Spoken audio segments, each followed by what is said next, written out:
말도 안 되는 일이 벌어졌습니다. 여기 일본의 집이 무너져 내리는 걸 시작으로 비극이 시작되었다고 하는데요. 한 여자 기자는 여기 사람이 집에 깔려 죽게 생겼다고 소리쳤지만 일본 정부나 병원은 거들떠도 보지 않았다고 합니다. 그러던 중 의문의 한국인들이 나타나 갑자기 그들을 돕기 시작했고 일본 정부도 주지 못한 100억 원 상당의 구호물자를 나누어 주기 시작했다고 합니다. 그 상황을 보게 된 일본인들은 이 충격적인 행동에 화들짝 놀라며 조롱하던 한국에 열광하기 시작하는 놀라운 일이 펼쳐졌다고 합니다. 도대체 한국인들은 일본에서 무슨 짓을 한 걸까요? 바로 사연 들어보겠습니다. 안녕하세요. 저는 사카이 치하루라고 합니다. 도쿄대를 우수한 성적으로 졸업했죠. NHK 사회부 기자로 일한 지 어느덧 5년이 되어가고 있어요. 저는 사실 한국을 정말 싫어했습니다. 대학 시절 한국 유학생이 제게 숨쉬듯 모욕적인 말들을 퍼부었거든요. 일본 사람들은 왜 이렇게 수동적이에요? 의견을 확실하게 말할 줄도 몰라. 한국이 일본보다 IT 기술은 훨씬 앞서 있죠. 일본은 너무 구시대적이에요. 그 유학생은 매번 회의 때마다 일본을 깎아내리는 말을 했어요. 그때부터 저는 한국인들과 깊이 엮이지 않겠다고 다짐했어요. 하지만 갑자기 일본 페어에 온 그 한국인을 만난 뒤로 모든 게 뒤바뀌었습니다. 그날은 2024년 1월 1일, 새해 첫날이었어요. 저는 약혼자인 하야토와 식사를 하며 곧 있을 결혼식 이야기를 하고 있었죠. 그러다 불길한 경고음이 휴대폰에서 울렸습니다. 재난 경고 문자였어요. 노토반도를 강진이 덮쳤다는 문자였습니다. 진도 7.6. 일본 기상청은 쓰나미 경보를 발령했고 TV에서는 계속해서 긴급 속보가 이어졌습니다. 하야토와 저는 즉시 현장으로 향했죠. 피해 지역으로 가는 도로는 이미 무너지기 시작했어요. 나는 와지마시로 갈게. 그쪽이 피해가 가장 클 것 같아. 조심해요. 여진이 계속되고 있으니까. 그게 하야토와 나눈 마지막 대화였습니다. 저는 스이즈시로 향했어요. 도착했을 때 이미 도시는 엉망이 되어 있었죠. 건물들은 무너져 있었고 사람들은 겁에 질려 있었어요. 몇 시간이 지났는데도 제대로 된 구조 활동은 시작되지 않았습니다. 구조대는 언제 오나요? 아직 위에서 지시가 내려오기를 기다리고 있습니다. 사람들이 무너진 건물 속에 갇혀 있다고요? 죄송합니다만 규칙상. 규칙이라니요? 사람이 죽어가고 있는데 윗선의 허락을 기다리느라 움직이지 못하는 일본이 처음으로 미웠습니다. 그때 하야토에게서 전화가 왔어요. 치하루, 나 지금 좀 큰일 났어. 무슨 일이에요? 건물에 갇혔어. 취재하다가 여진으로 1층 출구가 막혔어. 심장이 멎는 것 같았어요. 하야토의 숨소리가 거칠었죠. 구조대에 연락했어요? 30분 전에 했어. 하지만 아직도 안 오네. 본부에서 아직 결정이 안 났대. 뭐라고요? 그게 말이 돼요? 그렇게 전화를 받자마자 저는 즉시 와지마시로 향했습니다. 하지만 도로는 곳곳이 무너져 있었고 차들이 꼼짝도 못하고 있었어요. 경찰은 일반인들의 진입을 막았죠. 저는 기자 신분증을 보여주며 애원했지만 소용없었어요. 1시간이 지나고 2시간이 지나고 구조대는 오지 않았습니다. 119에 전화해도 순서대로 처리하고 있습니다. 라는 딱딱한 답변만 돌아왔어요. 하야토, 조금만 더 버텨요. 제발, 괜찮아. 이제 숨쉬기가 좀 힘들어졌어. 건물이 계속 무너지는 것 같아. 그렇게 저는 미칠 것 같았어요. 우리나라가 이렇게나 꽉 막혀 있다니. 누군가 빨리 결정을 내려야 하는데 모두들 책임지기 싫어서 눈치만 보고 있었죠. 구조대는 윗사람 허락만 기다렸고 시청은 서류 작업하느라 바빴어요. 치하루,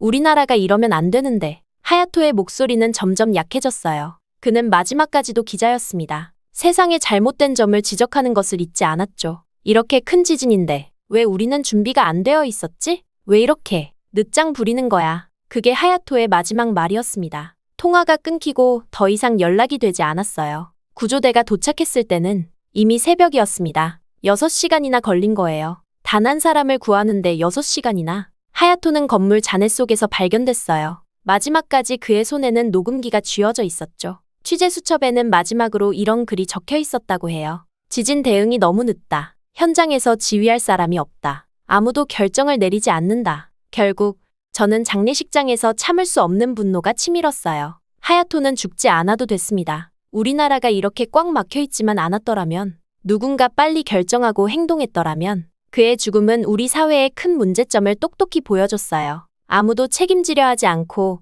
눈앞에서 사람이 죽어가는데도 규칙과 서류를 먼저 챙기는 이런 곳에서 더는 일하고 싶지 않았습니다. 그렇게 하야토의 장례식이 끝나고 이틀 뒤 저는 다시 현장으로 나왔어요. 기자니까 그래야만 했죠. 하야토도 그랬을 테니까요. 하지만 마음 한구석이 무너져 있었어요. 취재를 하면서도 자꾸 그날이 떠올랐습니다. 그런데 그날 제 눈앞에서 놀라운 일이 벌어졌어요. 저기 봐요. 한국 구호단체래요. 벌써 3번째 비행기래. 의료진이랑 장비를 잔뜩 가져왔대요. 그때 사람들 사이에서 웅성거림이 들렸어요. 처음엔 귀를 의심했죠. 한국이라니. 그것도 우리보다 먼저? 하지만 사실이었어요. 파란 조끼를 입은 한국 구조대원들이 체계적으로 움직이고 있었어요. 우리 구조대가 아직도 본부의 지시만 기다리고 있을 때 그들은 이미 현장을 장악하고 있었죠. 여기 중상자가 있습니다. 산소호흡기 준비하세요. CT 검사 필요합니다. 이동식 병원으로. 그 순간 한국말과 일본말이 뒤섞여 들렸어요. 그들은 일본어가 서툴렀지만 움직임은 정확했어요. 누가 시킨 것도 아닌데 서로 알아서 척척 움직였죠. 그때였어요. 한 남자가 제게 다가왔어요. 여기 위험한데 좀 물러나 계시는 게 좋을 것 같아요. 일본어였지만 살짝 어색한 억양이 느껴졌어요. 그는 파란 조끼 위에 통역 완장을 차고 있었죠. 저 기자예요. 취재 중이라. 아, 기자님이세요? 그러면 우리 본부장님을 인터뷰해 보시는 건 어떠세요? 지금 막 도착하셨거든요. 그렇게 저는 강도윤을 처음 만났습니다. 그는 한국 최대 민간구호단체의 현장 본부장이었어요. 놀랍게도 일본에서 3년간 살았다고 하더군요. 왜 이렇게 빨리 오셨나요? 당연히 와야죠. 이웃나라에서 이런 일이 있는데. 하지만 한국과 일본은 저는 순간 말을 끝맺지 못했어요. 솔직히 말하면 한국이 이렇게까지 해줄 거라고는 상상도 못했거든요. 정치는 정치고 사람은 사람이에요. 지금은 사람을 살리는 게 먼저죠. 그의 말투는 단호했어요. 그리고 그의 행동은 말보다 더 강력했죠.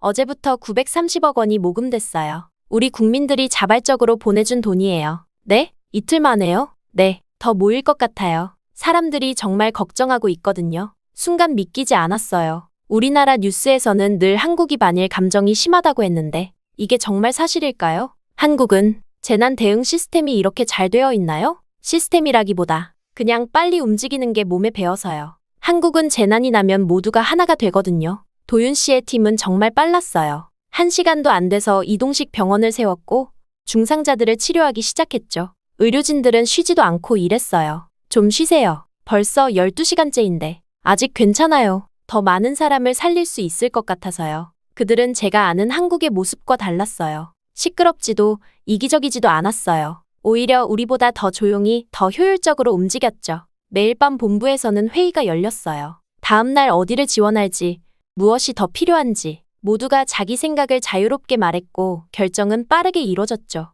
도윤 씨, 궁금한 게 있는데요. 네, 말씀하세요. 왜 이렇게까지 해주시는 거예요? 솔직히 우리나라가 한국에 잘해준 것도 아닌데. 도윤 씨는 잠시 생각에 잠기더니 이렇게 말했어요. 치하루 씨, 산에서 조난당한 사람을 만난다면 어떻게 하시겠어요? 그 사람이 어느 나라 사람인지 먼저 물어보시겠어요? 그 말에 아무 대답도 할 수 없었어요. 며칠 동안 저는 그들의 모습을 지켜봤어요. 한국 의료진이 도착하면서 중상자들이 기적처럼 살아났고 매일 10억 원 규모의 구호물자가 쏟아져 들어왔죠. 더 놀라웠던 건 그들이 일본 자원봉사자들과 완벽하게 협력하는 모습이었어요. 언어가 안 통해도 손짓, 몸짓으로 서로를 이해했고 때론 서툰 일본어와 한국어가 뒤섞여 웃음이 나오기도 했죠. 그렇게 저는 꿈만 같은 광경을 찍고 나서야 숙소로 향했습니다. 숙소로 돌아와 기사를 쓰면서도 한국의 도움을 최대한 작게 다루려 했어요. 한국 구호단체도 도움을 주고 있다 정도로만 써내려갔죠. 하지만 이상했어요. 자판을 두드리는 손가락이 자꾸 멈췄고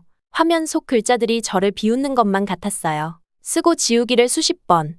진실을 외면하는 제가 너무나도 초라하게 느껴졌습니다. 그날 밤 하야토가 꿈에 나왔어요. 꿈에서 깨고 나서도 한참을 울었죠. 하야토가 갇혀있을 때 우리나라는 규칙과 절차만 따지고 있었는데 이웃나라는 우리를 위해 이렇게 뛰어다니고 있으니까요. 그렇게 다음날 아침이 되었고 처음으로 솔직한 기사를 썼어요. 한국의 도우미 피해 지역을 어떻게 지탱하고 있는지, 24시간 쉬지 않는 의료진들의 모습, 체계적인 구호 활동과 신속한 의사결정까지 제가 본 모든 것을 있는 그대로 담았습니다. 데스크에서는 기사의 수위를 조절하라는 지적이 들어왔어요. 하지만 더는 물러설 수 없었죠. 하야토의 죽음 앞에서 우리의 잘못된 관행과 태도를 더는 덮어둘 수 없었으니까요. 현장에서는 매일같이 놀라운 광경이 펼쳐졌어요. 한국 의료진들은 밤낮없이 일했고 구호물자는 끊임없이 도착했죠. 그들의 움직임은 마치 잘 정비된 기계처럼 정확했어요. 우리가 결제를 기다리는 동안 그들은 이미 3번의 구조 작전을 끝냈죠.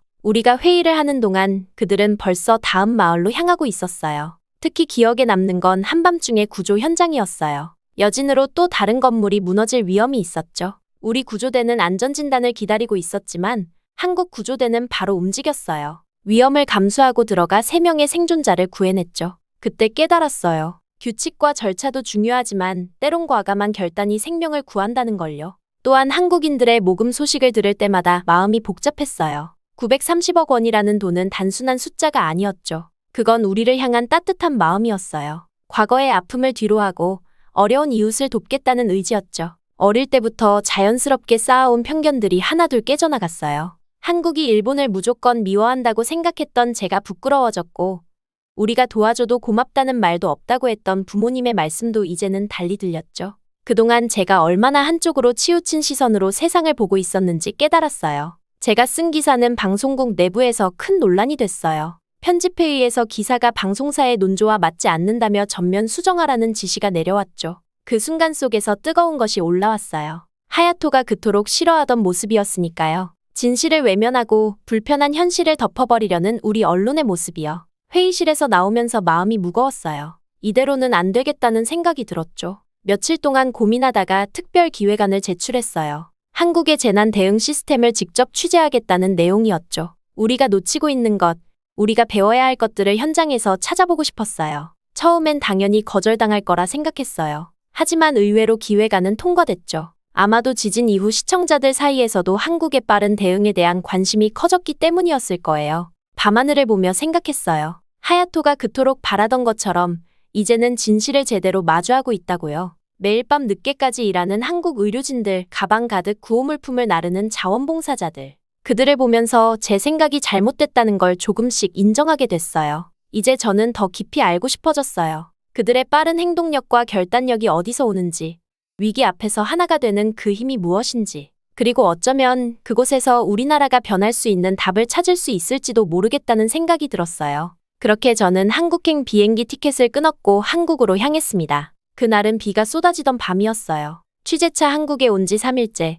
서울의 한 골목에서 저는 소매치기를 당했죠. 인적이 드문 골목이었는데 갑자기 뒤에서 누군가가 제 가방을 확 낚아채 갔어요. 그 순간 무서웠지만 더 무서운 건 여기가 한국이라는 거였어요. 일본에서도 소매치기를 당한 적이 있었거든요. 그때는 경찰이 오는 데만 40분이 걸렸고 결국 범인을 잡지도 못했어요. 게다가 주변 사람들은 모른 척 지나갔죠. 여기선 더 심할 거라고 생각했어요. 하지만 제 생각이 완전히 틀렸다는 걸 깨닫는 데는 3분도 걸리지 않았어요. 저기 도둑이야. 제 외침을 듣자마자 주변에 있던 시민들이 즉시 뛰어나갔어요. 누구의 지시도 없었는데 마치 약속이라도 한 것처럼 자연스럽게 말이에요. 한 고등학생으로 보이는 남학생은 자전거를 타고 도둑의 뒤를 쫓았고 근처 가게 주인은 재빨리 경찰에 신고했어요. 신고 후 2분도 안 돼서 경찰차 사이렌 소리가 들렸어요. 그리고 곧이어 순찰 중이던 오토바이 경찰도 현장에 도착했죠. 시민들과 경찰의 협력으로 도둑은 금세 붙잡혔어요. 그런데 더 놀라운 건 그 후였어요. 주변 상인들이 저를 걱정하며 따뜻한 차를 건네주었고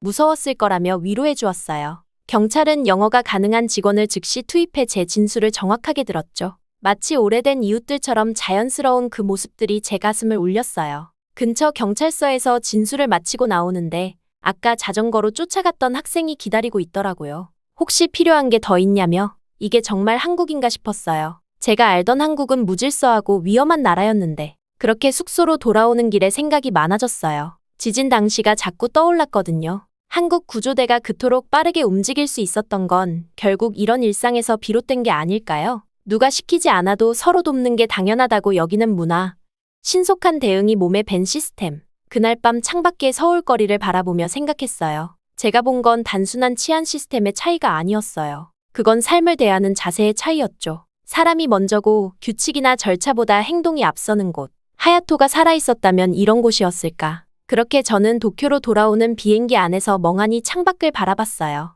하늘 위에서 바라본 도쿄는 여전히 반듯하고 깨끗했지만 왠지 낯설게 느껴졌죠. 어렵게 써내려간 기사를 데스크에 올린 건 출근 첫날 아침이었어요. 한국에서 제가 겪은 일들, 그들의 신속한 대처와 따뜻한 시민의식까지 모든 걸 담았죠. 그런데 부장님의 반응이 이상했어요. 치하루 씨, 이 기사 좀 문제가 있어요. 네? 우리나라 시스템을 너무 비판적으로 다룬 것 같아서 그 순간 가슴 한편이 답답해졌어요. 진실을 외면하는 건 저희가 아니었나요?